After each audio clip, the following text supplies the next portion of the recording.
Michael Angelo என்று சொல்லப்படுகின்ற ஒரு புகழ்பெற்ற சிற்பி ஒருத்தர் இருக்கிறார்.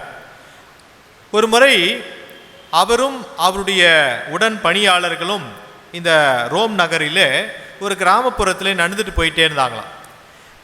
அப்படி நடந்து பேசிட்டு போயிட்டு இருக்கும்போது அவர்கள் ஒரு பெரிய ஒரு மார்பிள் கல்லை பார்த்தாங்களாம். ரொம்ப அசிங்கமான முறையில் அந்த கல் இருந்ததை பார்த்த உடனே மைக்கேல் ஆஞ்சலோ கூட இருந்த அந்த பணியாளர்கள் எல்லாம் நம்ம நடக்கும் போதா இந்த மாதிரி ஒரு கேவலமான ஒரு ஷேப்லெஸ் ஸ்டோன் நமக்கு முன்னாடி இருக்கணும் அப்படின்னு சொல்லிட்டு திட்டிகிட்டே போனாங்களாம்.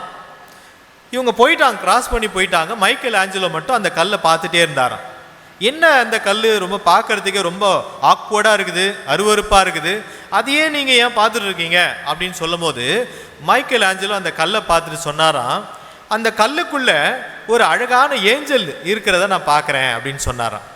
என்னங்க பார்க்கறதுக்கே நமக்கு அருவருப்பாக இருக்குது, நம்மளும் இந்த பணியில் பல ஆண்டுகளாக ஈடுபடுகிறோம், நாங்களே வந்துட்டோம், நீங்கள் ஏன் அதை பார்த்துட்டு அழகான ஏஞ்சல் இருக்குன்னு சொல்கிறீங்க அப்படின்னோட, இல்லை நீங்கள் உடனே என்னுடைய பணி இடத்துக்கு கொண்டு வாங்க அப்படின்னு சொல்லிட்டு எடுத்துகிட்டு அதை செதுக்க வேண்டிய இடம்லாம் செதுக்கி கொஞ்ச நேரத்தில் பார்க்கின்ற பொழுது எல்லாருமே ஆச்சரியப்படுகின்ற அளவுக்கு ஒரு அழகான ஏஞ்சலாக அதை என்ன செய்தாராம், உருவாக்கினாராம். அந்த மைக்கேல் ஆஞ்சலோ அந்த கல்லை அப்படியே விட்டுட்டு இருந்தாரா, அந்த கல் அப்படியே தான் இருந்திருக்கும்.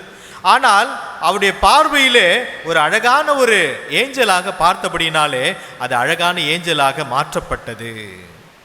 அந்த ஏஞ்சல் தான் இன்றைக்கு பெசிலிக்கா, ரோம் நகரில் பெசிலிக்கா என்று சொல்லப்படுகின்ற அந்த ஆலயத்திலே வைக்கப்பட்டிருக்கிறது இல்லையா. மைக்கேல் ஆஞ்சலோ அவருடைய உடன் பணியாளர்கள் கேவலமாக பார்த்துட்டு காலால் உதைப்பது போல உதைத்து கொண்டு போனார்கள். ஆனால் மைக்கேல் ஆஞ்சலோ அப்படி செய்யவில்லை, மாறாக அதை உற்று நோக்கி அதற்குள்ள ஒரு அழகான ஒரு தேவதூதன் இருப்பதை உணர்ந்து அதை அழகாக செதுக்கி அதை இன்னைக்கு உலகமே வியந்து பார்க்கக்கூடிய ஒன்றாக மாற்றிவிட்டார்.